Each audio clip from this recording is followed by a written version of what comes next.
Vamos seguir com os assuntos aqui do Mundo em Sua Casa. O presidente da Câmara dos Deputados, Arthur Lira, decidiu colocar para andar na casa a PEC que limita decisões individuais dos ministros do STF.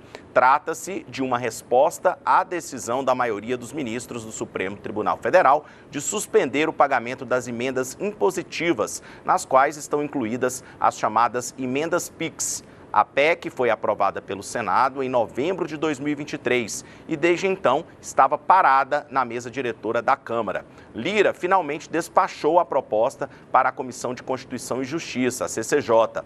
A PEC limita decisões monocráticas individuais no Supremo e em outros tribunais superiores, caso ocorra a suspensão da eficácia de leis aprovadas pelo Congresso. A proposta já foi criticada publicamente por ministros do STF. A expectativa é que, com o início de sua tramitação, a PEC seja aprovada com facilidade na Câmara. Uma pesquisa da Quest mostrou que 72% dos deputados defendem limitar as decisões monocráticas de ministros do STF.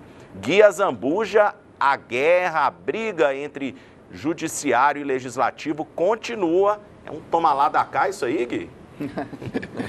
Olha, Rafael, na verdade o Arthur Lira está brigando contra ele mesmo. Ele fica na frente do espelho, o mandato dele está acabando, ele fica na frente do espelho e começa a brigar com ele mesmo. Porque ninguém está brigando com o presidente Arthur Lira. Muito pelo contrário, a gente quer contar sempre com a participação dele para os grandes projetos nacionais. Ele precisa compreender que o Congresso Nacional, a Câmara dos Deputados, é corresponsável pelo sucesso do Brasil. Ele não pode querer fulminar as instituições para ficar colocando pedras nos caminhos, como fez aquele Eduardo Cunha horrível, que terminou preso 3 anos, quando fez o impeachment, o golpe na presidenta Dilma. Esses caras têm que compreender que eles são corresponsáveis para que o país dê certo. E o Arthur Lira está precisando entender isso, já passou da idade de parar com esse tititi. Aí fica chateadinho porque suspende a emenda PIX. O Brasil não pode ter emenda PIX secreta, isso não existe. A gente desde a campanha vem dizendo isso. Não é possível que você destine 50 bilhões de reais do orçamento sem falar para onde vai, quem é que pediu, para que vai funcionar esse dinheiro. Isso não existe, gente. Emenda PIX é ilegal, é inconstitucional. O Supremo disse isso, ainda a ministra Rosa Weber, ainda na época do governo do Bolsonaro. E isso é um absurdo, o Lira tem que parar com isso. Aí vem toda forma de retaliação, Rafael, é injusta, é errada, é o uso do poder, no caso do presidente da Câmara dos Deputados, para retaliar. O Supremo não vai dar conta, não vai dar conta, porque é inconstitucional. Então, 11 ministros, não foi um, não foi o Flávio Dino, não foi o Alexandre de Moraes, foram os 11 ministros do Supremo Tribunal Federal do Brasil, inclusive aqueles nomeados pelo Bolsonaro, que disseram que tem que suspender o pagamento de emenda PIX porque ela é ilegal. E ninguém está brigando com a Arthur Lira. O que se busca é um consenso, a transparência, que o Supremo, o Congresso Nacional e a Presidência da República debaterem o assunto e chegarem a uma legislação aplicável ao caso e que traga transparência para o gasto do dinheiro público. E é isso que o PT e o presidente Lula sempre fizeram, transparência no gasto do dinheiro público. E é isso que esse bolsonarista aí, Arthur Lira, não quer fazer, quer mandar dinheiro escondidinho para as suas bases eleitorais. Isso não vai acontecer, é uma pena, mas já era para ele. José Menezes, até que ponto esse tipo de atitude aí do Arthur Lira prejudica o andamento do país? Essa briguinha, legislativo, judiciário, toma uma decisão aqui, retaliação de lá, isso aí não atrapalha o andamento de um país como o Brasil, não? Bom, as 3 instâncias de poder estão atrapalhando o andamento da normalidade no Brasil, no país.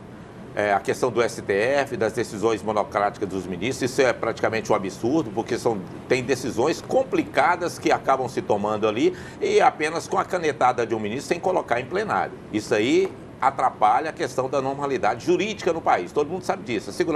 A insegurança jurídica fica ali dançando um pouquinho, né, na praia. Tá, esse é um ponto. Segundo ponto, a tentativa do governo federal, através do presidente Luiz Inácio Lula da Silva, de centralizar o poder econômico diante da liberação de verbas. Isso aí é ponto pacífico, inclusive com relação a essa reforma tributária e tudo mais. Todo mundo sabe disso, não tem como esconder. Do outro lado, a Câmara dos Deputados, o Senado fica um pouco escondidinho, mas a Câmara dos Deputados, através do Arthur Lira, fica também fazendo o jogo. Ou seja, como o STF está endurecendo questões aqui relacionadas a isso, o governo está querendo retirar aquilo que a gente já tem ali como um bolo gostoso, onde a gente divide para os nossos aqui na Câmara dos Deputados, aí também eu vou fazer a minha birrinha. Então, em cima disso, essa PEC que vem aí, é uma PEC que limita a questão, né, das decisões monocráticas, mas também ela promove uma coisa muito perigosa, na minha visão, que ela pode realmente mudar algumas decisões que vêm do STF. Então, são coisas complicadas. Eu acho que a Câmara tem que fazer as leis e as leis bem feitas, quer dizer, o governo federal sancionar e obedecer essas leis e o judiciário olhar direitinho se essas normas estão corretas. É simples assim. Agora, ficam os três poderes jogando fogo, né, jogando gasolina, aliás, numa palha que tem aqui para fazer um fogo estranho. Eu fico muito triste com a situação do Brasil nesse sentido. Cada um puxando para o seu lado ali, viu, Rafael? José, esse bolo gostoso que você falou que o pessoal está dividindo aí não custa caro para o Brasil, não. Inclusive, tem um dado aqui que o governo apresentou, que o Congresso Nacional tem metade do orçamento que o governo que foi eleito para governar tem. O governo tem 60 bilhões de reais do orçamento e o Congresso, agora, com as emendas impositivas, com as emendas PIX, tem 57 milhões, praticamente o mesmo tanto. Bilhões. Pois é, bilhões. Justamente. Não, eu acho que a centralização do poder para onde distribuir é uma situação. Agora, também, você pegar todo o Congresso e buscar esse dinheiro e fazer o que você quer também, aí fica um poder muito grande do presidente da Câmara. É sobre isso que eu estou falando. Quer dizer, cada um está buscando um lado ali apenas financeiro, né? Aí nós, pobres mortais, acabamos aí pagando tudo. Eu acho que o Zambujo concorda com isso. Eu não só concordo com isso, como o José está concordando com o que eu disse, né? Essa questão das emendas, né, José? Essa questão dessas emendas PIX, as próprias emendas impositivas, elas são derivadas também do processo político de rompimento institucional. Foram feitas na época do Eduardo Cunha, na época da cassação do golpe na presidenta Dilma, foi que o Eduardo Cunha conseguiu aprovar as emendas impositivas para fazer justamente com que ele tivesse mais poder financeiro sobre o governo federal. Foi só piorando, né, Gui? Só piorando. Eu só queria fazer uma ressalva, José, no seguinte aspecto. Hoje, o Supremo Tribunal Federal do Brasil, o ministro dá uma decisão monocrática.